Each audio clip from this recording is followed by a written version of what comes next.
एकल अभियान संगठन और संस्था किसी नाम का मोहताज नहीं। अपने काम पे बल पे उन्होंने ऐसा कर दिखाया है अपने देश और राज्य के लिए कि प्रधानमंत्री हो या मुख्यमंत्री सभी ने इनके कार्यों को सराहना करते हैं। लाखों गांव तक अपने अभियान के तहत लोगों को जोड़ चुके हैं और लोगों को स्वास्थ्य हो या शिक्षा हो या स्किल डेवलपमेंट का सुविधा प्रदान कर रहे हैं, जिसके पूरे देश में जाने का प्रयास है। हम वहाँ के सदस्यों के द्वारा जानना चाहा कि आखिर इनकी सोच और यहाँ तक पहुँचने के लिए इन्होंने क्या क्या कार्यक्रम कर रहे हैं और आगे क्या करेंगे।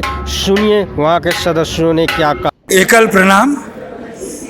एकल अभियान पूरे भारत के अंदर में हर गांव के बच्चे में देशभक्ति के संस्कार को डालने के लिए कैसे समाज के अंदर में संस्कारित रूप से रहना है, कैसे आपस में एक बेहतर व्यवहार करना है, शिक्षा को कैसे प्रमोट करना है, आरोग्य को कैसे प्रमोट करना है, स्वावलंबन को कैसे प्रमोट करना है, इन सारी अनेक विषयों के अंदर में आज के दिन लगभग 1,10,000 गाँव में काम कर रहा है और आने वाले 2-3 वर्षों के अंदर में हम 5 लाख गाँव तक पहुंचना चाहते हैं। हर गांव में हमारी एक समिति होती है, हर गांव में हमारा एक वन टीचर स्कूल होता है और इन सारी समितियों को और स्कूलों को कोऑर्डिनेट करने के लिए हजारों की संख्या में सेवाव्रती और वॉलंटियर्स काम कर रहे हैं और गांव और सड़क के बीच जो है हम एक सेतु का निर्माण कर रहे हैं। यानी न गांव शहर से दूर है न शहर गांव से दूर है और विश्व बंधुत्व की जो भावना है वो हम स्टेट की बाउंड्रीज को तोड़ करके पूरे भारत में फैला रहे हैं और हमें इसमें पूरे विश्व के भारतवासियों का सहयोग मिल रहा है। एक कब से प्रोग्राम झारखंड में लगभग 32 साल पहले से ये कार्यक्रम झारखंड में शुरुआत हुआ है और मेरे को बहुत हर्ष हो रहा है ये बताते हुए कि इसकी परिकल्पना, इसका पहला बीज धनबाद झारखंड से ही शुरुआत हुआ था और वो परिकल्पना जो झारखंड के गाँव में 2-4 गाँव में स्थापित हुआ आज पूरे देश में फैल गया है और हमारे प्रधानमंत्री नरेंद्र मोदी जहाँ कहीं भी जाते हैं एकल अभियान की सफलता की बात करते हैं और वो कहते हैं कि जब तक पूरे भारत के अंदर में एकल के संस्कार नहीं आएंगे भारत विश्व गुरु नहीं बन सकता है। गाँव के अंदर में जो भी ग्रामवासी है हम उनको जोड़ते हैं, हम उनके स्वास्थ्य की चिंता करते हैं, हम उनके बच्चों की प्राथमिक शिक्षा की चिंता करते हैं और ख़ास करके उन बच्चों को जिनकी उम्र 10 साल से कम है क्योंकि उन्हें संस्कारित करना आसान होता है। शहर के अंदर में हम दानदाताओं को लाते हैं जो इतना बड़ा खर्च रखता है स्कूलों को चलाने में या एकल के अन्य स्वावलंबन योजनाओं के अंतर्गत, स्किल डेवलपमेंट योजनाओं के अंतर्गत उसके लिए शहरवासी आते हैं, वो दान देते हैं, कंट्रीब्यूट करते हैं और भविष्य में वही कार्यकर्ता बन जाते हैं, यानी दानदाता से कार्यकर्ता। तो शहर और गांव हर वर्ग के लोग, इकोनॉमिकली हर वर्ग के लोग, जाति के हिसाब से भी हर वर्ग के लोग एकल अभियान से जुड़ते हैं और सनातन धर्म के साथ में भी उनका जुड़ाव होता है और प्रचार प्रसार होता है। मेरा नाम प्रदीप जैन है। एकल अभियान का एक अंग वन बंधु परिषद, उसके रांची चैप्टर का मैं कार्याध्यक्ष हूँ। नमस्कार। एकल अभियान के तहत अंतिम व्यक्ति का उत्थान के लिए कौन कौन सा क्षेत्र में क्या कार्य करते हैं? एकल अभियान का विशेष रूप से उद्देश्य गांव का सर्वांगीण उन्नति है। गांव के सर्वांगीण उन्नति में गांव के लिए आवश्यक सभी चीज़ों पर हम लोग काम करते हैं। वैसे पंचमुखी शिक्षा कार्यक्रम एकल अभियान का उद्देश्य है और उस पंचमुखी शिक्षा में बच्चों के लिए प्राथमिक शिक्षा का काम जो उनके जीवन जीने के लिए पूर्ण रूप से उन्हें दक्ष बनाया जाए, यह काम होता है। आरोग्य योजना जो स्वास्थ्य का काम है वो महिलाओं और बच्चों के लिए उपयोगी हो और उन्हें स्वास्थ्य की सुरक्षा मिल सके, इसके लिए हम लोग काम करते हैं। ट्रेडिशनल मेडिसिन सिस्टम और टेली मेडिसिन सिस्टम दोनों का प्रयोग एक साथ करके हम लोग कोशिश यह कर रहे हैं कि गांव में बीमारियां ही कम हों ताकि उन्हें डॉक्टर के पास बाहर कम जाना पड़े। उसी प्रकार से ग्राम विकास के क्षेत्र में हम लोग ऑर्गेनिक फार्मिंग और न्यूट्रिशनल गार्डन और गांव में रोजगार सृजन हो, इसके लिए स्किल डेवलपमेंट काम ले रहे हैं। गांव के युवाओं में स्वाभिमान जागरण हो सके, इसलिए ग्राम स्वराज अभियान चलाते हैं। प्राकृतिक संसाधनों की सुरक्षा का हम लोग संकल्प लेते हैं, नदियों की सुरक्षा, जंगलों की सुरक्षा और संस्कार शिक्षा के माध्यम से अपने संस्कृति संवर्धन का काम करते हैं।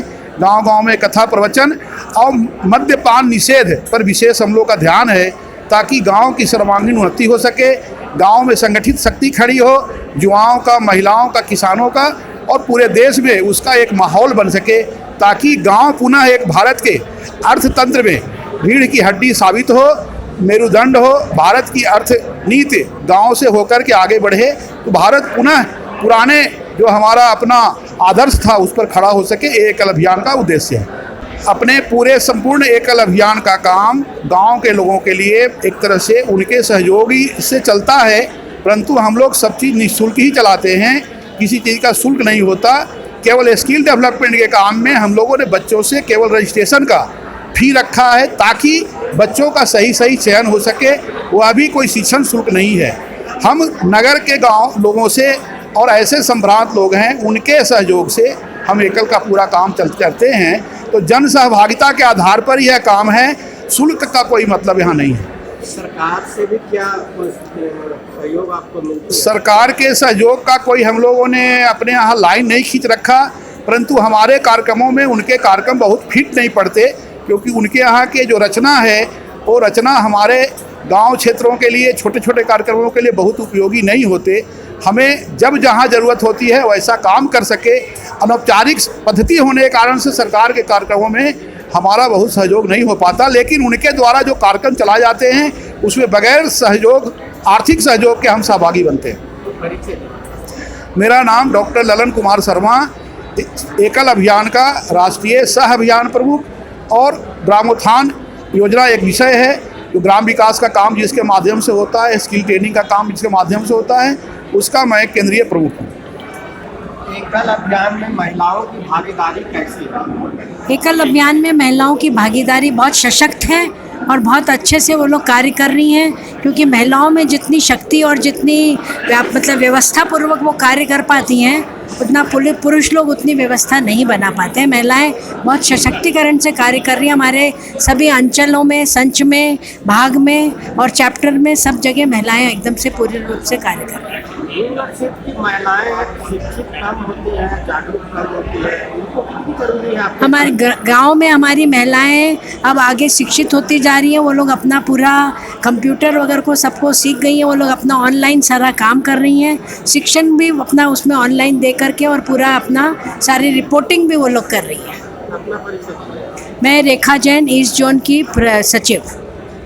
आप भी हैं, थोड़ा बताइए, एकल अभियान में आप भी सहभागिता निभा रहे हैं, कैसा आपको फील हो रहा है? बहुत अच्छा लग रहा है और मैं ग्राम संगठन का महिला विभाग ही देख रही हूँ और हमारे शीर्ष दायित्व तक बहनें पहुँच गई हैं और अंचलों, संचों और गाँवों तक में भी सारी बहनें एकेडमिकली, जिसको हम बोलते हैं पढ़ाई लिखाई से डिग्री में नहीं होगी, लेकिन प्रतिभा में किसी से भी कम नहीं है और बहुत अच्छा काम कर रही हैं। एकल के सब दायित्वों को बहुत निष्ठा से निभा रही हैं और हमारी हर समितियों में उनका बहुत ही एक सम्मानजनक उपस्थिति भी है सभी बहनों। ग्राम संगठन बोले तो बहुत सा गांव में लैंग्वेज प्रॉब्लम होती है। हाँ, तो हमारी जो महिला समितियाँ बनी हुई है, जैसे हमारी दक्षिण में जो समितियाँ हैं, हम उनके पास जो भी साहित्य भेजते हैं या संदेश भेजते हैं, वहाँ की महिला समिति उसको रीजनल लैंग्वेज में अनुवाद करके तब गाँवों तक पहुँचाती है। एकल इतना बड़ा काम कर रहा है। हमारा कोई भी गाँव भाषा के लिए, भाषा के कारण एकल से किसी भी गतिविधि से वंचित नहीं है आज के दिन। आगे आपका और कुछ विशेष? हमारा विशेष जो ध्यान है वो है, जितने हमारे गांव हैं, 1 लाख गांव में हम उसको, हमारा विभाजन 3300 संचों में है और जितने भी संच हैं, हम चाह रहे हैं कि वहाँ की जितनी भी समितियाँ हों वो पूरी महिला प्रधान हो और हर समिति अपने गांव की पूरी जिम्मेवारी ले और उसको स्वावलंबी और स्वाभिमानी बनाए। यह हमारा दायित्व है। मेरा नाम उषा जलान है, रांची की ही हूँ और वैसे जो एकल अभियान का महिला संगठन है उसका महिला विभाग की मैं मार्गदर्शक। एकल अभियान में गीत संगीत का प्रोग्राम करती है, कैसा फील होता है, लोगों का कैसा आपके साथ जुड़ाव बन रहा है? हमें बहुत अच्छा महफिल होता है। जब एकल अभियान में हम आकर के और गीत संगीत करते हैं तो हमें बहुत अच्छा लगता है। सुदूर गांव से हैं। तो सुदूर गांव के लोगों को कैसा फील करता है? सुदूर गांव में जा कर के और हमने वहाँ पर कथा सत्संग सुनाने का काम करते हैं। परिचय दीजिए। मेरा नाम रीता कुमारी। आप भी इनका सदस्य हैं। कैसा आपको लगता है, लोगों को भी जाने से बहुत लोग कुछ लोग फीलिंग करते हैं कि संगठन या कोई धार्मिक संस्था जी, लोगों से अपने सत्संग की महिमा को बताना, कैसे लोगों को भगवान की परिचय, भगवान को जानने की हम लोग मार्ग बताते हैं। निर्मला कुमारी।